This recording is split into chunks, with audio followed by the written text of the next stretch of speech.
ആദം നബിയുടെ സന്താന പരമ്പരകളിൽ സത്യനിഷേധികളും മുശ്രിക്കുകളും മുഅ്മിനുകളും പ്രവാചകന്മാരൊക്കെ ഉണ്ടായിട്ടുണ്ട്. പ്രവാചകന്മാരുടെ മറുഭാഗത്തെ പ്രതിയോഗികളില്ലേ, അവർ എല്ലാവരെയും കൂടി കൂട്ടിയാൽ അവരെല്ലാവരുടെ കുഫറും, കേരളത്തിലെ സമസ്തയുടെ കുഫറും 2 തുലാസിൽ വെച്ചാൽ സമസ്തയുടെ കുഫർ കനന്തൂകും. ഇവരുടെ എല്ലാവരുടെ കുഫറും അതിൻ്റെ താഴെയാണ്, ഇവരുടെ കുഫർ അതിൻ്റെ മേലെയാണ്. ഒന്നുകൂടി ക്ലിയർ ആക്കുന്നു, ലോകത്ത് സമസ്തക്കാർക്കുള്ള പോലെ ശിർക്കും കുഫറും മാനവ ചരിത്രത്തിൽ ഒരാൾക്കും ഉണ്ടായിരുന്നില്ല എന്നാണ് എൻ്റെ നിരീക്ഷണം. ആയിരക്കണക്കിന് തെളിവുകൾ വെച്ച് എനിക്കത് നിരത്താൻ പറ്റും. അത് മാത്രം ഒരു വിഷയമാക്കിയല്ലേ, ആയിരക്കണക്കിന് തെളിവുകൾ നിരത്തിക്കൊണ്ട് എനിക്കത് സ്ഥാപിക്കാൻ കഴിയും. അതായത് ഫിറൗൻ ഇവരെക്കാൾ മെച്ചമായിരുന്നു, അബൂജഹൽ ഇവരെക്കാൾ മെച്ചമായിരുന്നു. എന്നാൽ അവർക്ക് പോലും സ്വർഗത്ത് പോകാൻ കഴിഞ്ഞില്ല. എങ്കിൽ അവരെ താഴെയുള്ളവർക്ക് സ്വർഗത്ത് പോകാൻ കഴിയുമോ നിങ്ങൾ വിചാരിക്കുന്നുണ്ടോ? കാരണം അബൂജഹലിനെ വിളിച്ചിട്ട് അള്ളാഹുവിൻ്റെ റസൂലിനോട് അള്ളാഹ് പറയാണ്, അബൂജഹലിനൊന്ന് വിളിച്ചിട്ട് ഇങ്ങനെ ചോദിക്കേ, അവൻ യുദ്ധബിറുൽ അംറ, കാര്യങ്ങൾ നിയന്ത്രിക്കുന്നത് ആരാണെന്ന് അബൂജഹലിനോടൊന്ന് ചോദിക്കേ.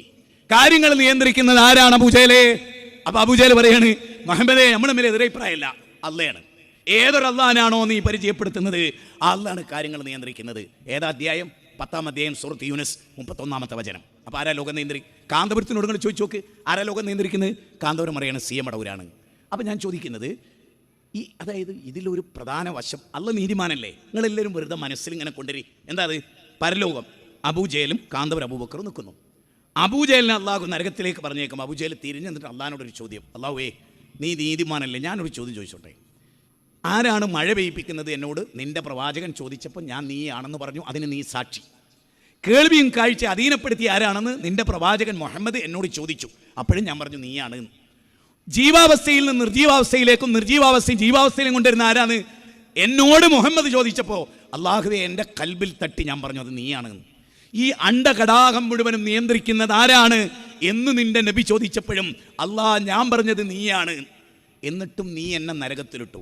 അള്ളാഹുവേ ഈ നിൽക്കുന്ന കാന്തപുരം എന്ന് പറയുന്ന നിന്റെ അടിമ ആരാണ് ലോകം നിയന്ത്രിക്കുന്നത് ചോദിച്ചപ്പോൾ CM അടവൂരാന്ന് പറഞ്ഞിട്ട് അദ്ദേഹം സ്വർഗത്തിലോ? ഇതെന്ത് നീതിയാണ് അള്ളാന്ന് അബൂജഹൽ ചോദിച്ചാൽ അവിടുത്തെ അവസ്ഥ എന്തായിരിക്കും എന്ന് ചിന്തിച്ചിട്ടുണ്ടോ? നിങ്ങൾ ആലോചിച്ചിട്ടുണ്ടോ?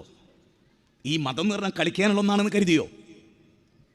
നിങ്ങളറിയോ, ഞാൻ ഈ അബ്ദുസ്സമദ് അൻവരി കിഴിശ്ശേരി എന്ന് പറയുന്ന ആ ത്രിമൂർത്തികളുണ്ടല്ലോ, ഷിയായിസം കേരളത്തിൽ വേരുറപ്പിക്കാൻ അച്ചാരം വാങ്ങി നടക്കുന്ന ആ അള്ളാഹുവിൻ്റെ ശത്രുക്കൾ 3 എണ്ണം.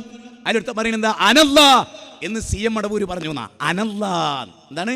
അനല്ലാ എന്ന് പറഞ്ഞു. എന്നിട്ട് എന്താ പറയുന്നറിയോ? ആലിമാണ് അദ്ദേഹം, അതുകൊണ്ട് തന്നെ ആലിമിന്റെ വാക്കാണത്. അതേ ആളുകൾ എന്താ പറയുന്നത്? ഫിറൗന് പറഞ്ഞു ഫക്കാല അന റബ്ബുക്കുമുല്ലാല. അത് ഫിറൗൻ പറഞ്ഞപ്പോ എന്തേ പറഞ്ഞത്? അത് ലാലിമാണ്. അത് പറഞ്ഞ ഫിറൗൻ ലാലിമും അതേ വാചകം പറഞ്ഞ CM അടവൂര് ആലിമുമാകുന്ന അത്ഭുതത്തിന്റെ പേരെന്താ? എവിടെ നമുക്ക് പാളിച്ച? ഫിറൗന് പരലോകത്ത് വന്നിട്ട് അള്ളാഹിനോട് ചോദിക്കൂലേ ഫക്കാല അന റബ്ബുക്കുമുല്ലാലാന്ന് ഞാൻ പറഞ്ഞപ്പോ അത് ലാലിമാണ് ലുൽമാണ് എന്ന് നീ പറഞ്ഞു. അതേ വാചകം ചിറ്റടി മീത്തൽ അബൂബക്കർ പറഞ്ഞപ്പോ അത് ഇൽമാണെന്ന് പടച്ചോനെ സമ്മതിക്കുവോ? ഇല്ല, അള്ളാഹ് ഒരിക്കലും അംഗീകരിക്കില്ല. 2 പേരെയും ഒരേപോലെ നരകത്തിലേക്ക് കൊണ്ടുപോകുക. അതുകൊണ്ട് ശരിക്കും മനസ്സിലാക്കുക, തൗഹീദ് പഠിക്കാൻ നമുക്ക് എളുപ്പമാണ്. ശിർക്ക് ഭയങ്കര ബുദ്ധിമുട്ടാണ്. ശിർക്ക് സ്ഥാപിക്കുക എന്ന് പറഞ്ഞാൽ തന്നെ അള്ളാഹു പറയുന്നത് എന്തറിയോ? പടച്ചോൻ പറയുന്നത് ലാ ബുർഹാന ലഹു ബിഹിന, ശിർക്ക് സ്ഥാപിക്കാൻ തെളിവുണ്ടാവില്ല.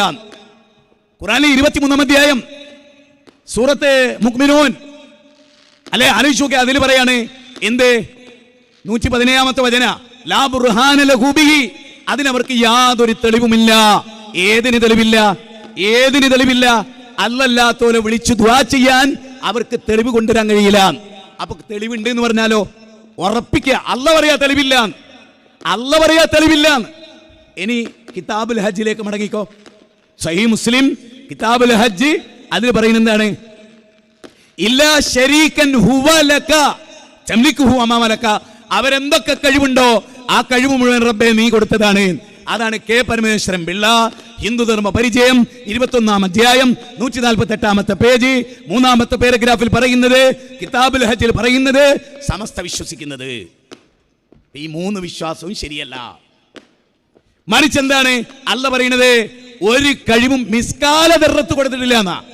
കുല്ലിദുല്ലദീന സഅംതും മിൻ ദൂനില്ലാഹ് ഫലാ യംലികൂന കശ്ഫ ദുർരി അൻകും വലാ തഹ്വീല ഉലൈക അല്ലദീന യദ്ഊന യബ്തഗൂന ഇലാ റബ്ബിഹിമുൽ വസീല അയ്യുഹും അഖ്റബ് വയർജൂന റഹ്മതഹു വയഖാഫൂന അദാബഹു ഇന്ന അദാബ റബ്ബിക കാന മഹ്ദൂറ. കുല്ലിദുല്ലദീന സഅംതും ഫലാ യംലികൂന ഫലാ യംലികൂന മിസ്കാല ദർറ ഫലാ യംലികൂന മിസ്കാല ദർറ ഫലാ യംലികൂന മിസ്കാല ദർറ. 34-ാം അധ്യായം സൂറത്ത് സബ 22-ാമത്തെ വചനം. അതിലെന്താ പറയുന്നറിയോ? ലാ യംലികൂന മിസ്കാല ദർറ, അണുമണിത്തൂക്കം, അണുമണിത്തൂക്കം കഴിവ്, ഒരണുക്കഴിവ്. അതായത് നമ്മളൊരു സൂചി കയ്യിലെടുത്ത് പിടിച്ചിട്ട് അതിൻ്റെ ഏറ്റവും അറ്റത്തെ ഭാഗം ഉണ്ടല്ലോ, ഒരു പോയിന്റ്, ഒരു പുള്ളി, അത്ര പോലും കഴിവ് ഒരൗലിയാക്കും മരിച്ചവർക്ക് കൊടുത്തിട്ടില്ലെന്ന് അള്ളാഹ് പറയുന്നു ഖുർആനിൽ.